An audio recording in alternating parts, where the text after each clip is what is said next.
একদিন সকালে ঘুম থেকে উঠে ভাবলাম একটা নতুন জায়গায় ঘুরে আসি, কিন্তু সেই জায়গা এমন যেখানে পৌঁছাতে গেলে 3টি ধাঁধার উত্তর দিতে হবে। তো তুমি কি সেই ধাঁধাগুলোর উত্তর দিতে প্রস্তুত? আমি হাঁটছি একটা পাথরের রাস্তা দিয়ে।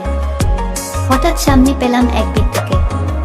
তিনি বললেন, যদি আমার ধাঁধার উত্তর দিতে পারো তবে তোমার পথ খুলে যাবে। বৃদ্ধের প্রশ্ন হলো, আমি এমন কিছু যা আমরা প্রতিদিন খাই, আমার একটা মাথা আছে কিন্তু শরীর নাই, বলতো আমি কে?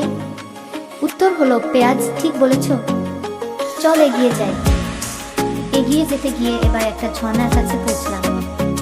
ঝর্ণার পানিতে লেখা একটা ধাঁধা, আমায় ফেলে দিলে ভেঙে যায়, তোমার পাশে থাকি বলে ভয় পাই, বলতো আমি কে? উত্তরটা হলো কাঁচ। আরো এগিয়ে যাই, শেষে এসে পেলাম এক বিরাট দরজা। দরজার উপরে লেখা ছিল এক ধাঁধা, আমি সবসময় থাকি তোমার কাছে, তোমার চোখে থাকি সামনে, তবুও আমায় পাও না দেখতে, বলতো আমি কে? উত্তর হলো হাওয়া। তুমি যদি সবগুলো উত্তর দিয়ে থাকো তবে তুমি সত্যিই বুদ্ধিমান। ধাঁধা গল্পটা ভালো লাগলে চ্যানেলটি সাবস্ক্রাইব করো।